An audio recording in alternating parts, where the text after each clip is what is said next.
ಸ್ವಚ್ಛ ನದಿಗಳ ರಾಯಭಾರಿ ಅಂತ ಹೇಳ್ತೀವಿ ನೀರ್ನಾಯಿಗಳಿಗೆ. ಈ ನೀರ್ನಾಯಿಗಳದೇ ಒಂದು ಅಧ್ಯಾಯ ಬೇರೆ. ಯಾರೋ ಬರ್ತಾರೆ ಹಿಂದಿ ಮಾತಾಡೋರು, ಬಂದು ಅವಕ್ಕೆಲ್ಲ ಕಟ್ಟಿಗೆ ಬಲೆ ಹಾಕಿ ಅವನ್ನ ಹಿಡ್ಕೊಂಡು ಸಾಯಿಸಿ ಚರ್ಮ ಸುಲ್ಕೊಂಡು ಒಣಗಿಸಿ ರಾಶಿಗಟ್ಲೆ ಎತ್ಕೊಂಡು ಹೋಗ್ತಾರೆ ಸಾರ್ ಅಂತ ಹೇಳಿ. ಅವ್ರು ನಾರ್ತ್ ಇಂಡಿಯನ್ಸ್ ಅವ್ರು ಬರ್ತಾರೆ, ಬಂದು ಇಲ್ಲಿ ಚರ್ಮ ಸುಲ್ಕೊಂಡು. ತುಂಗಗಾರ ಅಂತ ಒಂದಿದೆ, ಅದು ತುಂಗಾ ನದಿ ಬಿಟ್ರೆ ಜಗತ್ತಿನಲ್ಲಿ ಎಲ್ಲೂ ಇಲ್ಲ. ಬಾಳೆ ಮೀನು ಅಂತ ಹೇಳ್ತಾರೆ. ಚಿರತೆಗಳು ಇರ್ತವೆ, ಉಡಗಳು ಇರ್ತವೆ, ಹೆಬ್ಬಾವುಗಳು ಇರ್ತವೆ. ಹೀಗೆ ಒಂದು ಕಲ್ಲಿನ ಗುಹೆ ಅಂತ ಹೇಳಿದ್ರೆ ಅದು ಜೀವ ವೈವಿಧ್ಯ ಒಂದು ನೆಲೆ. ಅದು ಅಲ್ಲಿ ಬಾಂಗ್ಲಾದೇಶದವ್ರು ಬರ್ತಾರೆ, ಅಲ್ಲಿ ಬರ್ಮಾ ಕ್ಯಾಂಪ್ ಅಂತಿದೆ ರಾಯಚೂರ್ ಹತ್ರ, ಹಿಡಿದು ಅದನ್ನ ಸ್ಮಗಲ್ ಮಾಡಿ ಬೇರೆ ಎಲ್ಲರೂ ಕಳಿಸ್ತಾರೆ. 120 kg ಅಷ್ಟು ದೊಡ್ಡ ಗಾತ್ರದ ಆಮೇಲೆ ಸೀಸ್ ಮಾಡಿ ನೋಡಿ. ಅದು 1972ನೇ ಇಸ್ವಿಯಲ್ಲಿ ನಮ್ದು ವನ್ಯಜೀವಿ ಕಾಯ್ದೆ ಆದ್ಮೇಲೆ ಕರಡಿನ ಶೆಡ್ಯೂಲ್ 1 ಪ್ರವರ್ಗ 1ಕ್ಕೆ ಸೇರಿಸಿದ್ದಾರೆ. ಹಾಗಾಗಿ ಅದನ್ನ ಸಾಕೋದು, ಹಿಡಿಯೋದು, ಅದಕ್ಕೆ ಆ ಪರಿಸರಕ್ಕೆ ಹಾನಿ ಮಾಡೋದು, ಅದರ ಆವಾಸ ಸ್ಥಾನ ಹಾನಿ ಮಾಡಿದ್ರೆ ಅದು ಶಿಕ್ಷಾರ್ಹ ಅಪರಾಧ, 7 ವರ್ಷವರೆಗೆ ಶಿಕ್ಷೆ ಕೊಡಬಹುದು. ಸೊ ಒಟ್ಟಾರೆ ಕರಡಿಗೂ ಅಷ್ಟೇ ಕಾನೂನಿದೆ ಹೇಗೆ ಹುಲಿ ಮತ್ತೆ. ಹೌದು ಹೌದು, ಯಾಕಂದ್ರೆ ಅದು ಸಂತತಿ ನೋಡಿ. ಕರಡಿಗಳ ಸಂತತಿ ಯಾಕೆ ಕಡಿಮೆ ಆಗ್ತಾ ಇದೆ ಅಂತ, ಕರಡಿಗಳು ಕೇವಲ ಅರಣ್ಯ ಇಲಾಖೆಗೆ ಸಂಬಂಧಿಸಿದ ಜಾಗದಲ್ಲಿ ಮಾತ್ರ ಇರ್ಬೇಕಂತಿಲ್ಲ. ಕರಡಿಧಾಮದಲ್ಲಿ ಕರಡಿ ಇರ್ಬೇಕಂತಲ್ಲ. ನೀವು ಹಂಪಿಗೆ ಬಂದ್ರೆ ಹಂಪಿ ಬೆಟ್ಟ ಗುಡ್ಡಗಳಲ್ಲಿ ಇದಾವೆ, ಆನೆಗುಂದಿ ಬೆಟ್ಟ ಗುಡ್ಡದಲ್ಲಿ ಅಲ್ಲಿ ಕರಡಿಧಾಮ ಇಲ್ಲ. ಈ ಕಡೆ ಬೇರೆ ಕಡೆ ರೆವಿನ್ಯೂ ಲ್ಯಾಂಡ್ ಇರುತ್ತೆ, ಕಲ್ಲು ಬಂಡೆ ಇರುತ್ತೆ, ಕುರುಚಲ ಕಾಡು ಇರುತ್ತೆ, ಅಲ್ಲಿ ಕರಡಿ ಇರ್ತವೆ. ಕರಡಿಗಳಿಗೆ ನಮ್ಮ ಕಾನೂನು, ಮನುಷ್ಯರ ಕಾನೂನು ಗೊತ್ತಿಲ್ಲ. ಅವು ಎಲ್ಲಿ ಬದುಕಬೇಕು ಅಲ್ಲಿ ಬದುಕ್ತಾ ಇದಾವೆ. ನಾವು ಮಾಡಿದ್ದು ಇದು ರೆವಿನ್ಯೂ ಲ್ಯಾಂಡ್, ಇದು ಫಾರೆಸ್ಟ್ ಲ್ಯಾಂಡ್ ಅಂತ. ರೆವಿನ್ಯೂ ಲ್ಯಾಂಡ್ ಅಂತ ತಕ್ಷಣ ಏನ್ ಮಾಡ್ತಾರೆ, ಕ್ವಾರಿ ಮಾಡ್ಲಿಕ್ಕೆ ಕೊಟ್ಬಿಡ್ತೀವಿ. ಕಲ್ಲು ಕ್ವಾರಿ ಅರ್ಜಿ ಹಾಕ್ತಾರೆ ಯಾರೋ ಅವರು, ಅಲ್ಲಿ ಹೋಗ್ತೀವಿ, ಕಲ್ಲುನೆಲ್ಲ ಬ್ಲಾಸ್ಟ್ ಮಾಡ್ತೀವಿ. ಅಲ್ಲಿರೋ ಕರಡಿಗಳು ಏನ್ ಮಾಡ್ಬೇಕು, ಊರ್ ಕಡೆ ನುಗ್ತವೆ, ಮನುಷ್ಯರ ಮೇಲೆ ಅಟ್ಯಾಕ್ ಆಗುತ್ತೆ. ಹಾಗಾಗಿ ನಾವೇನು ಹೇಳ್ತೀವಿ ಅಂತ ಹೇಳಿದ್ರೆ, ಮನುಷ್ಯನಿಗೆ ಮಾಡಿದ ಕಾನೂನು ಮನುಷ್ಯನಿಗೆ, ಪ್ರಾಣಿಗಳಿಗೆ ಅಪ್ಲೈ ಆಗಲ್ಲ. ಹಾಗಾಗಿ ಒಂದು ವೇಳೆ ಯಾವುದೇ ಜಮೀನಿರ್ಲಿ, ಅದು ಪ್ರೈವೇಟ್ ಲ್ಯಾಂಡ್ ಇರಲಿ, ಗೌರ್ಮೆಂಟ್ ಲ್ಯಾಂಡ್ ಇರಲಿ, ರೆವಿನ್ಯೂ ಲ್ಯಾಂಡ್ ಇರಲಿ, ಫಾರೆಸ್ಟ್ ಲ್ಯಾಂಡ್ ಇರಲಿ, ಅಲ್ಲಿ ಯಾವುದೇ ವನ್ಯಜೀವಿಗಳು ಇದಾವ ಅಂತ ಹೇಳಿದ್ರೆ ಆ ಭಾಗದಲ್ಲಿ ಯಾವುದೇ ರೀತಿ ಅನಾಹುತವಾದಂತ ಕೆಲಸ ಮಾಡಬಾರ್ದು. ಈಗ ರೆವಿನ್ಯೂ ಲ್ಯಾಂಡ್ ಇದೆ ಬಹಳ ದೊಡ್ಡ, ಕೊಪ್ಪಳದಲ್ಲಿ ನಾವು ನೋಡ್ತೀವಿ ಬಹಳಷ್ಟು ರೆವಿನ್ಯೂ ಲ್ಯಾಂಡ್ ಇದೆ. ನಾನು ಅರ್ಜಿ ಹಾಕ್ತೀನಿ, ನಾನು ಒಂದು ಇಷ್ಟ 10 ಎಕರೆ 20 ಎಕರೆ ನಾನು ಗಣಿಗಾರಿಕೆ ಮಾಡ್ಲಿಕ್ಕೆ ಕೊಡ್ರಿ ಅಂದ್ರೆ ರೆವಿನ್ಯೂ ಲ್ಯಾಂಡ್ ಗ್ರಾಂಟ್ ಮಾಡ್ತಾರೆ ನನಗೆ. ನಾನು ಅಲ್ಲಿ ಹೋಗಿ ಎಲ್ಲ ಬ್ಲಾಸ್ಟ್ ಮಾಡ್ತೀನಿ ಕರಡಿಗಳೆಲ್ಲ. ಹಾಗಾಗಿ ನಾವು ಅದನ್ನ ರಿಕ್ವೆಸ್ಟ್ ಮಾಡೋದು, ಯಾವುದೇ ರೆವಿನ್ಯೂ ಲ್ಯಾಂಡಿನಲ್ಲಿರುವಂತಹ ಒಂದು ಸ್ವತ್ತನ್ನ ಕಲ್ಲು ಗಣಿಗಾರಿಕೆ ಕೊಡಬೇಕಾದ್ರೆ ದಯವಿಟ್ಟು ಅಲ್ಲಿ ಸ್ಥಳೀಯ ಎಕ್ಸ್ಪರ್ಟ್ಸ್ ಯಾರಿದ್ದಾರೆ ಅವರಿಂದ, ಅರಣ್ಯ ಇಲಾಖೆಯಿಂದ ವರದಿ ತಗೋಬೇಕು. ಅಲ್ಲಿ ಒಳಗೆ ಪ್ರಾಣಿಗಳಿದಾವ, ಕರಡಿ ಒಂದೇ ಅಲ್ಲ, ಮುಳ್ಳು ಹಂದಿ ಇರ್ತಾವ, ಅದ್ರೊಳಗೆ ಗವಿ ಒಳಗೆ ಚಿಪ್ಪು ಹಂದಿಗಳಿರ್ತಾವೆ, ಶೆಡ್ಯೂಲ್ 1 ಅನಿಮಲ್, ಚಿರತೆಗಳು ಇರ್ತವೆ, ಉಡಗಳು ಇರ್ತವೆ, ಹೆಬ್ಬಾವುಗಳು ಇರ್ತವೆ. ಹೀಗೆ ಒಂದು ಕಲ್ಲಿನ ಗುಹೆ ಅಂತ ಹೇಳಿದ್ರೆ ಅದು ಜೀವ ವೈವಿಧ್ಯ ಒಂದು ನೆಲೆ. ಅದು ಆಶ್ರಯ ಕೊಡುತ್ತೆ. ಅದು ಆ ಆಶ್ರಯನ ನಾವು ಹಾಳು ಮಾಡಿಬಿಟ್ರೆ, ನಾವು ನಿರಾಶ್ರಿತ ಮಾಡಿ ಎಲ್ಲಿ ಹೋಗ್ಬೇಕು ಅವೆಲ್ಲ. ರೆವಿನ್ಯೂ ಲ್ಯಾಂಡ್ ಅನ್ನ ಡೈವರ್ಷನ್ ಮಾಡಬೇಕಾದ್ರೆ, if it is A forest land, forest trait ಇದೆ, ಅಲ್ಲಿ ಕುರುಚಲು ಕಾಡಿದೆ, ಅಲ್ಲಿ ಪ್ರಾಣಿಗಳ ಇಂಡೈರೆಕ್ಟ್ ಎವಿಡೆನ್ಸ್, ಅದರ ಹಿಕ್ಕೆ ಬಿದ್ದಿರ್ಬೋದು, ಅದರ ಹೆಜ್ಜೆ ಗುರುತು, ಅದೆಲ್ಲ ಸ್ಟಡಿ ಮಾಡಿ ನಾವು ವರದಿ ಕೊಟ್ರೆ ಅದನ್ನ ಕೊಡಬಾರ್ದು, ಅದು ಅರಣ್ಯ ಇಲಾಖೆಗೆ ಸೇರಿಸಬೇಕು. ನೀರು ನಾಯಿಗಳು ಇದು ಏನು ಎಲ್ಲೂ ಇಲ್ವಾ ಸರ್ ಕರ್ನಾಟಕದಲ್ಲಿ? ನೋಡಿ, ನೀರು ನಾಯಿಗಳು ಕಾವೇರಿ ನದಿಯಲ್ಲಿ ಕಂಡು ಬರ್ತವೆ. ಇನ್ನು ಕೆಲವು ದಾಂಡೇಲಿ ಆ ಭಾಗದಲ್ಲಿ, ಕಾಳಿಯಲ್ಲಿ ಕೆಲವು ಕಡೆ ಇದಾವೆ. ಆದ್ರೆ ಇದು ಬಹಳ ವಿಶಿಷ್ಟ. ಇದನ್ನು ನಾನು ಅಧ್ಯಯನ ಮಾಡೋದು ಒಂದೊಂದು ಬೇರೆ ಒಂದು ಅಧ್ಯಾಯ ಆಗುತ್ತೆ. ನೀರು ನಾಯಿಗಳದೇ ಒಂದು ಅಧ್ಯಾಯ ಬೇರೆ. ಇದು ಅಷ್ಟೇ 35 ಕಿಲೋಮೀಟರ್ ನಾವು ನೀರು ನಾಯಿ ಸಂರಕ್ಷಿತ ಪ್ರದೇಶ ಅಂತ ಹೇಳಿ ವರದಿ ಕೊಟ್ಟೆ. ತುಂಗಭದ್ರಾ. ಹೌದೌದು, ಅದೊಂದು ಕಥೆ, ಅದು ಬಹಳ ರೋಚಕವಾದಂತ ಕಥೆ ಅದ್ರ ಹಿಂದೆ ಇದೆ. ಮೀನ್ ತಿನ್ನತ್ತದು. ಹೌದು, ಮೀನು ಹಿಡ್ಕೊಂಡು ತಿನ್ನುತ್ತೆ. ಬೇರೆ ಮನುಷ್ಯನ ಮೇಲೆ ದಾಳಿ ಮಾಡೋದು ಇಲ್ಲ, ದಾಳಿ ಮಾಡಲ್ಲ ಬಹಳ ಕಡೆ. ನೋಡಿ, ನಾನು 2004ಕ್ಕೆ ಕ್ಯಾಮ್ರಾ ತಗೊಂಡೆ. ಫಸ್ಟ್ ಟೈಮ್ ಕ್ಯಾಮ್ರಾ ತಗೊಂಡೆ. ನಮ್ದು ಕಾಲೇಜ್ 7:30 11:30. 11:30 ಏನ್ ಮಾಡೋದು, ಮನೆಗೆ ಹೋಗಿ ಇಡೀ ಭಾಗದಲ್ಲಿ ಓಡಾಡಿದೆ. ಬೈಕ್ ಮೇಲೆ ಹೋಗೋದು, ಏನ್ ಡಾಕ್ಯುಮೆಂಟೇಶನ್ ಮಾಡ್ತಾ, ನದಿ ದಂಡೆ, ಹಳ್ಳ, ಎಲ್ಲಿ ದಾರಿ ಇದೆ ಅಲ್ಲಿ ಹೋಗ್ತಾ ಇದ್ದೆ. ಹೀಗೆ ಹೋಗ್ಬೇಕಾದ್ರೆ ಒಂದ್ಸಾರಿ ಮೀನುಗಾರರಲ್ಲಿ ಒಂದು ಮೊಸಳೆಗಳ ಫೋಟೋ ತೆಗಿಬೇಕಾದ್ರೆ ನೀರ್ನಾಯಿ ಬಹಳ ಬರ್ತಾವ ಸರ್ ಇಲ್ಲಿ. ಏನ್ ಹಂಗಂದ್ರೆ, ನಾವು ಓದ್ತಿದ್ವಿ ಪುಸ್ತಕದಲ್ಲಿ, ನೋಡಿಲ್ಲ, ಗೊತ್ತೇ ಇಲ್ಲ. ಆಮೇಲೆ ಇಲ್ಲ, ಹಿಂಗೆ ಇಲ್ಲಿ ಬರ್ರಿ, ಇಲ್ಲಿ ತೋರಿಸಿ ಒಂದ್ಸರಿ ನೋಡಿದೆ ನೀರು. ಅದ್ರ ಬಗ್ಗೆ ಮತ್ತೆ ಮಾಹಿತಿ ತಗೊಳಕ್ ಹೋದಾಗ, ಇಲ್ಲ ಸರ್, ಇಲ್ಲಿ ಯಾರೋ ಬರ್ತಾರೆ ಹಿಂದಿ ಮಾತಾಡೋರು, ಬಂದು ಅವಕ್ಕೆಲ್ಲ ಕಟ್ಟಿಗೆ ಬಲೆ ಹಾಕಿ ಅವನ್ನ ಹಿಡ್ಕೊಂಡು ಸಾಯಿಸಿ ಚರ್ಮ ಸುಲ್ಕೊಂಡು ಒಣಗಿಸಿ ರಾಶಿಗಟ್ಲೆ ಎತ್ಕೊಂಡು ಹೋಗ್ತಾರೆ ಸಾರ್ ಅಂತ ಹೇಳಿ. ಆಮೇಲೆ ನಾನು ರಿಸರ್ಚ್ ಮಾಡಿದೆ, ಗೊತ್ತಾಯ್ತು ಅದು ಸ್ಮೂತ್ ಕೋಟೆಡ್ ಆಟರ್. ಈ ಚರ್ಮನ ತಗೊಂಡು ಜಾಕೆಟ್ ಮಾಡ್ತಾರೆ. ಇದು ತೈವಾನ್, ಕೊರಿಯಾ ಅಲ್ಲೆಲ್ಲ ಬಹಳ ಮಾರ್ಕೆಟ್ ಇದೆ ಇದಕ್ಕೆ, ನಾಯಿ ಜಾಕೆಟ್. ಆ ತಕ್ಷಣ ನಾನು ಇಡೀ ನದಿ ಉದ್ದಕ್ಕೆ ಓಡಾಡಿದೆ. ಅದು ನಾನಿರೋದು ಹೊಸಪೇಟೆ, ಇಲ್ಲಿಂದ ಕಂಪ್ಲಿವರೆಗೆ ಓಡಾಡ್ತಾ ಇದ್ದೆ. 35 ಕಿಲೋಮೀಟರ್ ಓಡಾಡಿ, ಆ ಕಡೆ ಆ ಬದಿ ಈ ಬದಿ 2 ಕಡೆ ಓಡಾಡಿ ಮೀನುಗಾರಿಗೆ ಹೇಳ್ತಾ ಇದ್ರು, ಅವ್ರು ಯಾರಾದ್ರೂ ಬಂದ್ರೆ ಬೇಟೆಗಾರ ನಮ್ಗೆ ಹೇಳ್ರಿ. ಯಾಕಂದ್ರೆ ನನಗೆ ವೈಲ್ಡ್ ಲೈಫ್ ವಾರ್ಡನ್ ಆಗಿರೋದ್ರಿಂದ ಮತ್ತೆ ಇನ್ನೊಂದು ಲೆಟರ್ ಕೊಟ್ಟಿದ್ರು, ವಿಶೇಷ ಲೆಟರ್. ಯಾವುದೇ ವನ್ಯಜೀವಿ ಅಪರಾಧವನ್ನ ನಾನು ತಡೆ ಹಿಡಿಯಲಿಕ್ಕೆ ಅಧಿಕಾರ ಕೊಡ್ರಿ, ನುಗ್ಗಬಹುದು, ಯಾವುದೇ ಮನೆ ನುಗ್ಗಬಹುದು, ಯಾರನ್ನ ಅರೆಸ್ಟ್ ಮಾಡಬಹುದು, ವಿಶೇಷ ಅಧಿಕಾರ PCF ಕೊಟ್ಟಿದ್ದು ನನಗೆ ಒಂದು ಅವಾಗ. ಹಾಗೆ ನಾನು ಅಟ್ಯಾಕ್ ಮಾಡಿ ಅರೆಸ್ಟ್ ಮಾಡೋಣ ಹುಡುಕ್ರಿ ಅಂತಿದ್ದೆ. ದುರದೃಷ್ಟವಶ ನಮ್ಗೆ ಯಾರು ಸಿಗ್ಲಿಲ್ಲ ಕೈಗದು. ಆದ್ರೆ ಅಷ್ಟು ಓಡಾಡಿದೆ. ಒಂದು ಐಲ್ಯಾಂಡ್ ಇದೆ ಇಲ್ಲಿ, ಮಠ, ಗಡ್ಡೆ ಮಠ ಅಂತಿದೆ. ಅವ್ರು ಹೇಳ್ತಿದ್ರು, ಸ್ವಾಮಿ ಅವ್ರಿಗೆ ಹೇಳ್ದೆ, ಸ್ವಾಮಿ ಹಿಂಗೆ ನೀರ್ನಾಯಿ ಇರ್ತಾವ್ರಿ. ಹೌದಾ, ಅಯ್ಯೋ ಬಂದದ್ರಿ, ಇವ್ರು ಯಾರು ಬಂದು ನಾನು ಊಟ ಹಾಕಿದೆ, ಅವ್ರು ಏನೋ ಹಿಡ್ಕೊಂಡು ಹೋಗ್ತಾರಂದ್ರೆ ನಾನು ಬಿಟ್ಬಿಟ್ಟೆ ನೋಡ್ರಿ. ಇಲ್ಲ ಸ್ವಾಮಿ, ದಯವಿಟ್ಟು ಅವ್ರು ಬಂದ್ರೆ ಅವಕಾಶ ಕೊಡಬೇಡ್ರಿ, ಅವ್ರು ನಾರ್ತ್ ಇಂಡಿಯನ್ಸ್ ಅವ್ರು ಬರ್ತಾರೆ, ಬಂದು ಇಲ್ಲಿ ಚರ್ಮ ಸುಳ್ಕೊಂಡು ಹೋಗ್ತಾರೆ. ಆಮೇಲೆ ಅಲರ್ಟ್ ಮಾಡಿದ್ ಎಲ್ಲರಿಗೂ, ಯಾರು ಬಂದ್ರೆ ಹೇಳ್ರಿ, ಅವ್ರು ಅರೆಸ್ಟ್ ಮಾಡಿಸ್ಬಿಡೋಣ ಅಂತ. ಆದ್ರೆ ಯಾರು ಸಿಗ್ಲಿಲ್ಲ. ಇದು ನೀರ್ನಾಗ ಅಧ್ಯಯನ ಮಾಡ್ತಾ ಹೋದೆ, ಎಲ್ಲೆಲ್ಲೆಲ್ಲಿದ್ದಾವೆ ಡಾಟಾ ಕಲೆಕ್ಟ್ ಮಾಡಿದೆ, ಫೋಟೋಗ್ರಾಫ್ ಮಾಡಿದೆ. ಆಮೇಲೆ ನಮ್ಮ ಜಿಯೋಲಾಜಿಕಲ್ ಸರ್ವೆ ಆಫ್ ಇಂಡಿಯಾದಿಂದ ಚನ್ನಕೇಶವ ಮೂರ್ತಿ ಅಂತ ಬಂದ್ರು. ಅವ್ರೇನಂದ್ರು, ಸರ್ ಇಲ್ಲಿ ಅಪರೂಪದ ಆಮೆ ಇದಾವೆ, ಚಿತ್ರ ಇಂಡಿಕಾ, ನಿಲ್ಸೋನೆನ್ ಲೆತಿ ಅಂತ ಆಮೆ ಇದಾವೆ ಅಂದ್ರು. ಹೌದಾ, ಇಲ್ಲಿ ಜನ ಹೇಳ್ತಾರೆ ಲಗಳ ಲಗಳ ಅಂತ ಹೇಳ್ತಾರೆ. ಹೌದು, ನಾನು ಅವ್ರಿಬ್ರು ಸೇರಿ ಓಡಾಡಿದ್ವಿ ಇಲ್ಲಿಂದ ಅನ್ನಿದ್ವಿ. ಅಲ್ಲಿ ಒಬ್ರು ಸಿಕ್ಕರು, ಬಾಂಗ್ಲಾದೇಶಿಸ್. ಅಲ್ಲಿ ಬಾಂಗ್ಲಾದೇಶದವ್ರು ಬರ್ತಾರೆ. ಅಲ್ಲಿ ಬರ್ಮಾ ಕ್ಯಾಂಪ್ ಅಂತಿದೆ ರಾಯಚೂರ್ ಹತ್ರ. ಅವ್ರೇನ್ ಮಾಡ್ತಾರೆ, ಒಂದ್ರ ಪಕ್ಕ ಈ ತರ ಗಾಳಗಳನ್ನು ಹಾಕಿ, ಉದ್ದನೆಯ ಗಾಳಗಳನ್ನು ಹಿಡ್ಕೊಂಡು ಆ ಬೇಸಿಗೆ ಸಂದರ್ಭದಲ್ಲಿ ಆ ನದಿ ಉದ್ದಕ್ಕೆ ಓಡಾಡಿ ಈ ಲಗಳ ಎನ್ನುವಂಥ ಆಮೆನ ಹಿಡಿತಾರೆ. ಹಿಡಿದು ಅದನ್ನ ಸ್ಮಗಲ್ ಮಾಡಿ ಬೇರೆ ಎಲ್ಲರೂ ಕಳಿಸ್ತಾರೆ. ನೆಟ್ವರ್ಕ್. ಈ ಲಗಳ ಅಂದ್ರೆ ಏನಂತ ಗೊತ್ತಾಯ್ತು ಆಮೇಲೆ ನಮ್ಗೆ, ಚಿತ್ರ ಇಂಡಿಕಾ ಮತ್ತು ನಿಲ್ಸೋನಿಯನ್ ಲಿಥಿ ಅಂತ ಗೊತ್ತಾಯ್ತು.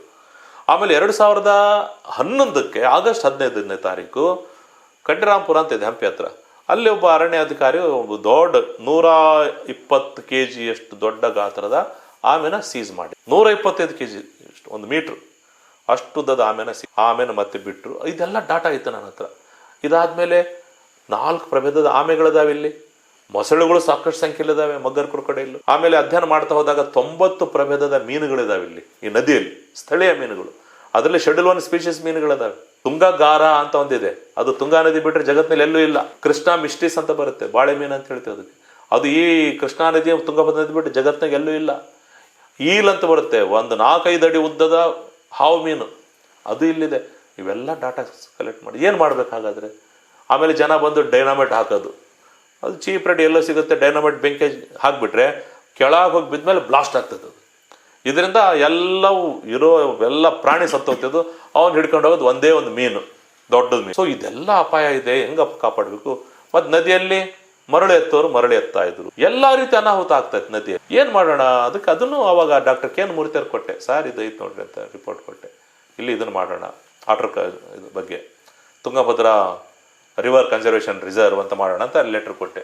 ಅವರು ಅದನ್ನು ಅಧ್ಯಯನ ಮಾಡಿ, ಇಲ್ಲ ಇದನ್ನು ಆಟರ್ ಬಗ್ಗೆ ಇದೆ, ಇದು ಆಟರ್ ಕನ್ಸರ್ವೇಷನ್ ರಿಸರ್ವ್, ಆಟರ್ ಸ್ಯಾಂಕ್ಚುರಿ ಮಾಡೋಣ ಅಂತ ಬರೆದ್ರು. ಅವಾಗ ಅನಿಲ್ ಕುಂಬಳೆಯವರು ಬಂದರು, ಆಮೇಲೆ PCCF ಅವರು, ಸಂಜಯ್ ಗುಬ್ಬಿ ಎಲ್ಲ ಬಂದರು. ಅವ್ರಿಗೆಲ್ಲ ಕರ್ಕೊಂಡು ಹೋಗಿ ತೋರಿಸಿದ್ವಿ. ನಾವು ವೃಂದಾವನದ ಹತ್ರ ಎಲ್ಲ ಕರ್ಕೊಂಡು ಹೋಗಿ ಅದರ ಆಟರ್ಸ್ ಯಾವಾಗ ಬೇಕಾವಾಗ ಕಾಣಲ್ಲ, ಆದ್ರೆ ಅದರ ಸ್ಕ್ಯಾಟ್ ಇರುತ್ತೆ, ಸಗಣಿ, ಅದು ಬೇರೆ ಬೇರೆ ಎವಿಡೆನ್ಸ್ ಎಲ್ಲ ತೋರಿಸಿದ್ವಿ. ತೋರಿಸಿದ ಮೇಲೆ ಡಿಸ್ಕಷನ್ ಮಾಡಿದ್ವಿ. ಫಾರೆಸ್ಟ್ ಲ್ಯಾಂಡ್ ಇಲ್ಲಲ್ಲ ಸರ್, ಏನು ಮಾಡೋದು. ನಾನು ಹೇಳಿದೆ, ಸರ್ ಫಾರೆಸ್ಟ್ ಲ್ಯಾಂಡ್ ಇಲ್ಲ ಅಂದ್ರೂ ಇದನ್ನು ಕನ್ಸರ್ವೇಷನ್ ರಿಸರ್ವ್ ಮಾಡ್ಬೋದು ಅಂಥೇಳಿ ಅವಾಗ ಚರ್ಚೆ ಮಾಡಿದ್ವಿ. ಮತ್ತೆ ಒಂದು 3-4 ವರ್ಷ ಪೆಂಡಿಂಗ್ ಆಯಿತು. ಆದ್ರೂ ಕಡೆಗೆ ಅದ್ರ ಬಗ್ಗೆ ಎಲ್ಲ ದಾಖಲಾತಿ ನಮ್ಮ ಅರಣ್ಯ ಇಲಾಖೆ ಅಧಿಕಾರಿಗಳು ಕೊಟ್ಟರು. ಕೊಟ್ಟ ಮೇಲೆ 2015 otter conservation reserve, Tungabhadra otter conservation reserve ಅಂತ ಡಿಕ್ಲೇರ್ ಆಗ್ಬಿಡ್ತು. ಬಟ್ ಆ ನಾಯಿಗಳ ಸಂಖ್ಯೆ ಜಾಸ್ತಿ ಇದೆ, ನೀರ್ನಾಯಿಗಳ ಸಂಖ್ಯೆ ಜಾಸ್ತಿ ಇದೆ. ಅದು ನಮ್ಮ ನಾರ್ಮಲ್ ನಾಯಿ ಇದ್ದಾಗೆ ಇರುತ್ತೆ. ಇಲ್ಲ, ಅದು ಆಟರ್ಸ್, ಅದು ನಾಯಿ ತರ ಅಲ್ಲ. ಅದಕ್ಕೆ ಗುಂಪು ನಾಯಿಯ ಟ್ರೇಟ್ ಇರುತ್ತೆ, ಗುಣ ಲಕ್ಷಣದ ಮೇಲೆ. ಅದು ಆಕ್ಚುಲಿ ವರ್ಡ್ ಯಾರೋ ಒಬ್ರು ಇಟ್ಬಿಟ್ರು ನೀರು ನಾಯಿ ಅಂತ, ಅದು ಹಾಗೇ ಉಳಿದು ಬಿಟ್ಟಿದೆ. ಯಾಕಂದ್ರೆ ಅದ್ರ ಆಕಾರ ಇದ್ರ ತರ ಇರುತ್ತೆ. ಅದು ನಿಮ್ಗೆ ತೋರಿಸ್ತೀನಿ ನಾನು.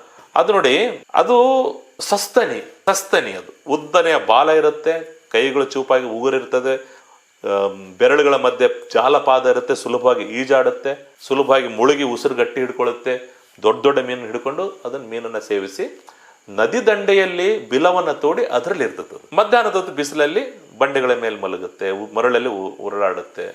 ಇದಕ್ಕೆ ಸ್ವಚ್ಛ ನದಿಗಳ ರಾಯಭಾರಿ ಅಂತ ಹೇಳ್ತೀವಿ ನೀರ್ನಾಯಿಗಳಿಗೆ. ಅಂದ್ರೆ ನೀರ್ನಾಯಿ ಇದೆ ಅಂದ್ರೆ ಆ ರಿವರ್ ಕ್ಲೀನ್ ಆಗಿದೆ ಅಂತ. ಯಾಕೆ ನೀರ್ನಾಯಿಗೆ ಏನ್ ಬೇಕು?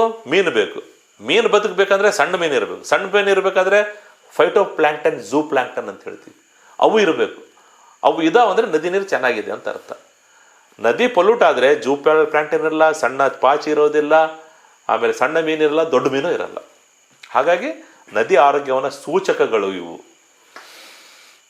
ನೀರು ನಾಯಿಗಳು. ಸೊ ಹಾಗಾಗಿ ಇದು ಒಂದು ಸಕ್ಸಸ್ಫುಲ್ ಆಯ್ತು. ಆಮೇಲೆ ಆಮೆ ಹೇಳಿದ್ರು ಅಷ್ಟು ದೊಡ್ಡ ಆಮೆಗಳು. ಹೌದು, ಚಿತ್ರ ಅದು ಜೈಂಟ್, ಅದು ನೋಡಿ ಅದು ಹೇಗೆ ನೀರಲ್ಲಿ ಇರ್ತಿದ್ವು ಅಥವಾ ಹೇಗೆ? ನೀರಲ್ಲೇ ಇರ್ತಾವ ಅವೆಲ್ಲ. ಹೆಚ್ಚು ಹೊತ್ತು ನೀರಿನ ಶಾಲೋ ವಾಟರ್ ಅಲ್ಲಿ ಮರಳಲ್ಲಿ ಹುದುಗಿರುತ್ತೆ, ಮೇಲೆ ಬಂದು ಗಾಳಿ ಎಳ್ಕೊಂಡು ಮತ್ತೆ ವಾಪಸ್ ಒಳಗೆ ಹೋಗ್ಬಿಡುತ್ತೆ. ಒಂದ್ಸರಿ ಗಾಳಿ ಹೇಳಿದ್ರೆ ಮತ್ತೆ ಎಷ್ಟು ಗಂಟೆಗಟ್ಟಲೆ ಇರುತ್ತೆ ಅದು. ಅಲ್ಲೇ ಇರುವಂತ ಪಾಚಿ ಹುಳ ಉಪ್ಪುಡಿನೆಲ್ಲ ತಿನ್ಕೊಂಡಿರುತ್ತದೆ. ಇಷ್ಟು ದೊಡ್ಡ ಗಾತ್ರ. ಇದಕ್ಕೆ ಜೈಂಟ್ ಸಾಫ್ಟ್ ಶೆಲ್ ಟರ್ಟಲ್ ಅಂತ ಹೇಳ್ತೀವಿ. ಇವು ಅಷ್ಟೇ ಶೆಡ್ಯೂಲ್ ಸ್ಪೀಷೀಸ್, ಇವೆಲ್ಲ ವಲ್ನರಬಲ್, ನಿಯರ್ ಥ್ರೆಟೆಂಡ್. ಇದನ್ನ ಈ ಬಾಂಗ್ಲಾದೇಶದವ್ರು ತಗೊಂಡೋಗಿ ಏನ್ ಮಾಡ್ತಾರೆ? ಅದೇ ಅವ್ರದ್ದು ನೆಟ್ವರ್ಕ್ ಗೊತ್ತಿಲ್ಲ ನಮ್ಗೆ. ಅಲ್ಲಿ ಕಲ್ಕತ್ತಾ ಕಳಿಸ್ತೀನಿ ಅಂತ ಹೇಳ್ತಾರೆ ಅವರು. ಅಲ್ಲಿ ಬರ್ಮಾ ಕ್ಯಾಂಪ್ ಇದೆ, ಬಾಂಗ್ಲಾದೇಶದ ನಿರಾಶೆ ಸಿಂಧನೂರಲ್ಲಿದೆ ಬಾಂಗ್ಲಾ ಕ್ಯಾಂಪ್ ಅಂತ ಇದೆ. ಅವರು ಬೇಟೆ ಆಡಕ್ ಬಹಳ ಬರ್ತಾ ಇದ್ರು. ನಾವೆಲ್ಲ ಹೇಳಿದ್ವಿ ಅದನ್ನ ಮಾಡಬಾರ್ದು ಅಂತ ಹೇಳಿ. ಅವಾಗ ಗೊತ್ತಾಯ್ತು ನಮ್ಗೆ. ಸೊ ಇತ್ತೀಚೆಗೆ ನಮ್ಗೆ ಎಲ್ಲೂ ಕಂಡು ಬಂದಿಲ್ಲ. ಇವಾಗಲೂ ಮೀನುಗಾರ ನೀರಿನ ಈ ಚರ್ಮನ ಯಾರು ತಗೊಂಡು ಹೋಗ್ತಾರೆ, ಈಗ ಅದು ಎಲ್ಲೂ ಕಂಡು ಬಂದಿಲ್ಲ.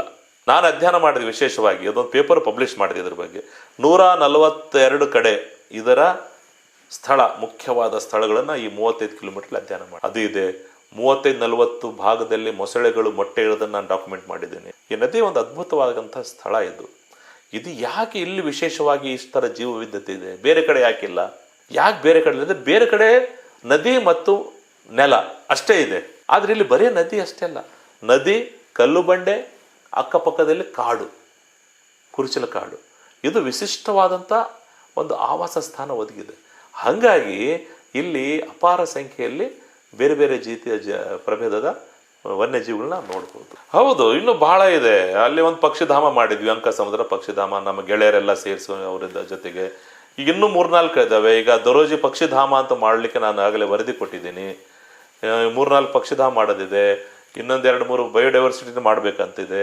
ಇನ್ನು ಎಷ್ಟು ದಿನ ಬದುಕಿರ್ತೋ ಅಲ್ಲಿವರೆಗೆ ನಾವು ಬರೀ ಇದೇ ಕೆಲಸ, ಪರಿಸರದ ಕೆಲಸ ಮಾಡ್ತೀವಿ. ಪರಿಸರ ನೋಡಿ, ನಾನು ಒಂದು ಗಿಡ ಹಾಕಿ ಬೆನ್ನು ಚಪ್ಪರಿಸ್ಕೊಳ್ಳೋದಲ್ಲ. ಒಂದು ಗಿಡ ಹಾಕಿ ನಾನು ಒಂದು ಗಿಡ ರಕ್ಷಣೆ ಮಾಡಕ್ ಹೋಗೋದಿಲ್ಲ. ಇಡೀ ಆವಾಸ ಸ್ಥಾನ, ಇಡೀ ಅರಣ್ಯವನ್ನ ರಕ್ಷಣೆ ಮಾಡಿದ್ರೆ ಅಲ್ಲಿರುವಂತಹ ಮರಗಿಡಗಳು ಉಳಿತವೆ. ಅಷ್ಟು ಲಕ್ಷಾಂತರ ಕಿಲೋ ಆಮ್ಲಜನಕ ಕೊಡುತ್ತೆ, ಅಷ್ಟು ಮಳೆ ನೀರಿಗೆ ಕಾರಣ ಆಗ್ತವೆ. ಅಲ್ಲಿ ಎಷ್ಟು ಪ್ರಾಣಿ ಪ್ರಭೇದಗಳು ಉಳಿದು, ಎಷ್ಟು ಪಕ್ಷಿಗಳು ಬಂದು, ಎಷ್ಟು ಜಿಟ್ಟೆಗಳು, ಎಷ್ಟು ಸರೀಸೃಪಗಳು, ಎಷ್ಟು ಸಸ್ತನಿಗಳು ಉಳಿದು, ಎಷ್ಟು ಉಭಯವಾಸಿಗಳು ಉಳಿದು. ಇದು ಇಡೀ ಜೀವಜಾಲವನ್ನು ರಕ್ಷಣೆ ಮಾಡಬೇಕು ಅನ್ನೋದಾಗಿದ್ರೆ ನಾವು ಯಾವುದೇ ಸ್ಥಳದ ಎಂಟೈರ್ ಇಡೀ ಪ್ರದೇಶವನ್ನು ರಕ್ಷಣೆ ಕೊಡಬೇಕು. ಆಗ ಅದು ಸಮಗ್ರ ರಕ್ಷಣೆ ಆಗುತ್ತೆ. ಹಾಗಾಗಿ ವನ್ಯಜೀವಿ ಧಾಮಗಳು, ಅಭಯಾರಣ್ಯಗಳು, ರಾಷ್ಟ್ರೀಯ ಉದ್ಯಾನವನಗಳು ಮತ್ತು ಕನ್ಸರ್ವೇಷನ್ ರಿಸರ್ವ್ಸ್. ಮನುಷ್ಯ ಪರಿಸರನ ಉಳಿಸಿದ್ರೆ ತಾನು ಬದುಕಲಿಕ್ಕೆ ಸಾಧ್ಯ 100%. ಯಾಕಂದ್ರೆ ನಾವು ಮಾಡ್ತಿರೋದು ಯಾವ್ದಕ್ಕೆ? ನಮ್ಮ ಸ್ವಾರ್ಥ ಇದೆ ಅದರಲ್ಲಿ. ಅಲ್ಟಿಮೇಟ್ಲಿ ನಾವೇ ಎಂಡ್ ಯೂಸರ್ ಅಲ್ಲ, ಮನುಷ್ಯ ಎಂಡ್ ಯೂಸರ್. ಹಾಗಾಗಿ ಮನುಷ್ಯ ಉಳಿಬೇಕಂದ್ರೆ ಪರಿಸರನ ಉಳಿಸ್ಬೇಕು.